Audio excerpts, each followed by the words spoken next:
India में magnet winding wires बनाने वाली टॉप 3 कंपनी में से एक केएसएच इंटरनेशनल लेकर आ रही है हमारी स्टॉक मार्केट के अंदर अपना आईपीओ। और साथ में ये जो कंपनी है वो 24 देशों के अंदर अपने मैग्नेटिक वेंडिंग वायर्स है उसको एक्सपोर्ट भी करती है। नमस्कार दोस्तों, मैं मनीष गुप्ता आपका स्वागत करता हूँ हमारे चैनल मार्केट इन्वेस्टर में, जहाँ पर मिलती है आपको स्टॉक मार्केट और फाइनेंस से रिलेटेड वीडियोस, वो भी आसान शब्दों में। तो चलिए इस वीडियो को शुरू करते हैं। इस आईपीओ को हम पूरे डिटेल में एनालिसिस करेंगे। शुरुआत करेंगे सबसे पहले कि कंपनी करती क्या और इसका बिजनेस मॉडल क्या है। उसके बाद हम चेक करेंगे आईपीओ के टाइमलाइंस और डिटेल्स को। फिर उसके बाद हम चेक करेंगे फाइनेंशियल्स और फंडामेंटल्स को। उसके बाद हम देखेंगे इसकी जीएमपी, साथ ही में करेंगे इसकी पीयर कंपैरिजन, और एंड में हम अपनी एक कंक्लूजन करेंगे और कंक्लूजन में पता लगाएंगे कि इस आईपीओ के अंदर अप्लाई करना सही रहेगा या फिर नहीं। तो चलिए इस वीडियो को शुरू करते हैं। शुरुआत करते हैं कंपनी से कि कंपनी करती क्या और इसका बिजनेस मॉडल क्या है। KHS international company magnet winding wires बनाती है। ये वही वायर्स होते हैं जो motors, transformers, generators, EVs, railways और पावर इक्विपमेंट्स के अंदर यूज होते हैं। ये जो कंपनी है इंडिया के थर्ड लार्जेस्ट मैन्युफैक्चरर और लार्जेस्ट एक्सपोर्टर है वेंडिंग वायर्स की। ये कंपनी ओईएमएस को सप्लाई करती है, जैसे power companies, railways, automobile, industrial manufacturers etcetera. बात करेंगे इसके बिजनेस मॉडल की, तो केएचएस इंटरनेशनल का बिजनेस मॉडल बिल्कुल ही सिंपल है। ये कंपनी कॉपर और एल्युमिनियम को प्रोसेस करके हाई क्वालिटी के मैग्नेटिक वायर्स बनाती है और उन्हें ओईएमएस को सप्लाई कर देती है। और यही कंपनी इंडिया के साथ साथ 24 कंट्रीज के अंदर एक्सपोर्ट करती है। ये तो हमने देख लिया कि कंपनी करती क्या और इसका बिजनेस मॉडल क्या है। अब हम बात कर लेते हैं इस आईपीओ की इंपॉर्टेंट टाइमलाइन और डिटेल्स की। इस आईपीओ की जो ओपनिंग है वो 16 दिसंबर से लेकर के 18 दिसंबर तक की देखने को मिलेगी। इसकी अलॉटमेंट 19 दिसंबर को होगी। अगर हम बात करें लिस्टिंग की, तो इसकी लिस्टिंग 23 दिसंबर को देखने को मिलेगी। इस आईपीओ का जो टोटल इशू साइज है वो 710 करोड़ का है, जिसमें से 420 करोड़ का फ्रेश इशू है, बाकी बचा वो 290 करोड़ है, ये ऑफर फॉर सेल है। इस आईपीओ का जो प्राइस बैंड है वो 365 रुपए से लेकर के 384 रुपए तक का देखने को मिलेगा। और इनके एक लॉट के अंदर 39 शेयर्स होंगे। और अगर आपको इनका एक लॉट अप्लाई करना है तो आपके पास 14,976 रुपए की अमाउंट होनी चाहिए। बाकी स्मॉल एचएनआई, बिग एचएनआई की डिटेल्स आप ऊपर चेक कर सकते हैं। इसी के साथ अगर हम बात करेंगे इस आईपीओ के रिजर्वेशन कैटेगरी के बारे में, तो ये क्यूआईबी को 50% का स्टेक, 35% का रिटेल कैटेगरी को, और बचा हुआ 15% का स्टेक जो है वो एनआईआई को स्टेक ऑफर करेंगे।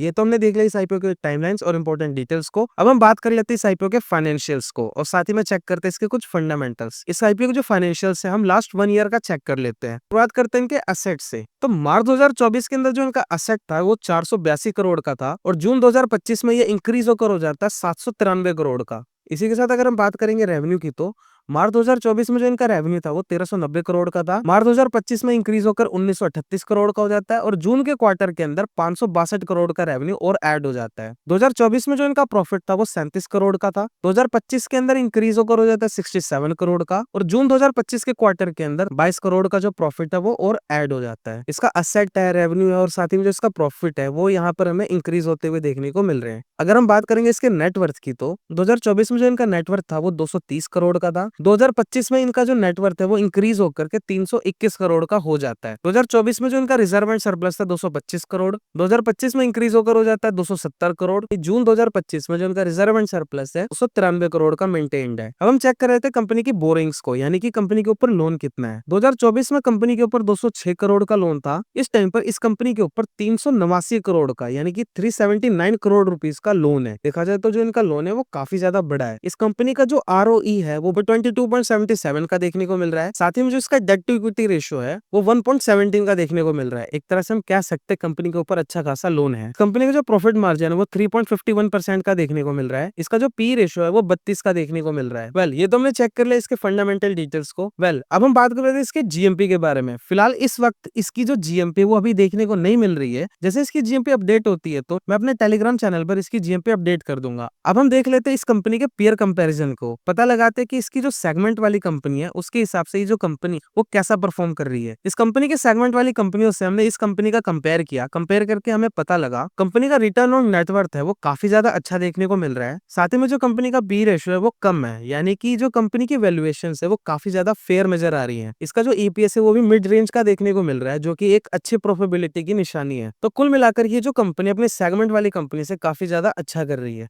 इस आईपीओ के टोटल 3 ऑब्जेक्टिव्स है। इनके पहले ऑब्जेक्टिव्स के अंदर ये जो कंपनी कंपनी है 225 करोड़ रुपए से अपने जो लोन है यानी कि जो इनकी बोरोइंग्स है उसको रीपे करने का काम करेगी, जिससे जो इनका इंटरेस्ट का बर्डन होगा वो कम होगा। साथ में ये कंपनी 87 करोड़ रुपीस से अपने 2 प्लांट के अंदर मशीनरीज खरीदेगी, जिससे इनकी प्रोडक्शन इंक्रीज होगी। और अपने जो लास्ट के ऑब्जेक्टिव्स के अंदर इन्होंने बताया कि ये कंपनी 8 करोड़ से सोलर प्लांट इंस्टॉल करेगी, जिससे इस कंपनी की इलेक्ट्रिसिटी कॉस्ट कम होगी। इस आईपीओ के जो ऑब्जेक्टिव्स हैं वो काफी ज्यादा अच्छे देखने को मिल रहे हैं। वेल, अब हम आ जाते हैं मेन कंक्लूजन पर। कंक्लूजन जाने से पहले मैं आपसे छोटी सी रिक्वेस्ट करना चाहूंगा, अगर आप इस चैनल पर पहली बार आए तो प्लीज इस वीडियो को लाइक करके चैनल को जरूर सब्सक्राइब करें। हम बहुत ही ज्यादा मेहनत से और रिसर्च करके ये वीडियोस लेकर आते हैं ताकि आप एक अच्छा डिसीजन ले सके। प्लीज इस वीडियो को लाइक करके चैनल को जरूर सब्सक्राइब करें। वेल, अब हम बात कर लेते हैं अपने मेन कंक्लूजन के बारे में। कंपनी हर सेगमेंट से अच्छी नजर आ रही है, कंपनी के फाइनेंशियल्स और फंडामेंटल्स काफी ज्यादा स्ट्रॉन्ग है, साथ में कंपनी के वैल्यूएशंस भी अच्छी है। अगर इस कंपनी के ऊपर हाई डेट था यानी कि कंपनी के ऊपर लोन था, लेकिन इस कंपनी ने अपने आईपीओ के ऑब्जेक्टिव्स के अंदर बोला है अपने लोन को रीपे करने के लिए, तो वो वाली टेंशन भी खत्म हो जाती है। अब हम आ जाते हैं अपने मेन सवाल पर कि इस आईपीओ के अंदर अप्लाई करना या फिर नहीं। कंपनी हर सेगमेंट से अच्छी है, लेकिन जो इसकी जीएमपी वो अभी देखने को नहीं मिल रही है। अगर जो जीएमपी इसकी अच्छी नजर आई तो आप 100% अप्लाई करने का सोच सकते हैं। अगर ये वीडियो आपको हेल्पफुल लगा होगा तो इस वीडियो पर 40 लाइक्स का टारगेट रखते हैं। बाकी आपका एक लाइक और एक सब्सक्राइब हमें मोटिवेट करता है ऐसी यूजफुल वीडियोस लेकर आने के लिए। प्लीज वीडियो को लाइक करके चैनल को जरूर सब्सक्राइब करें। अगर आपका कोई भी डाउट होगा तो आप कमेंट सेक्शन में पूछ सकते हैं, मैं सारे कमेंट्स के पर्सनली रिप्लाई करता हूँ। बाकी मैं मिलता हूँ आपको किसी और वीडियो के अंदर, तब तक के लिए आप अपना ख्याल रखिए।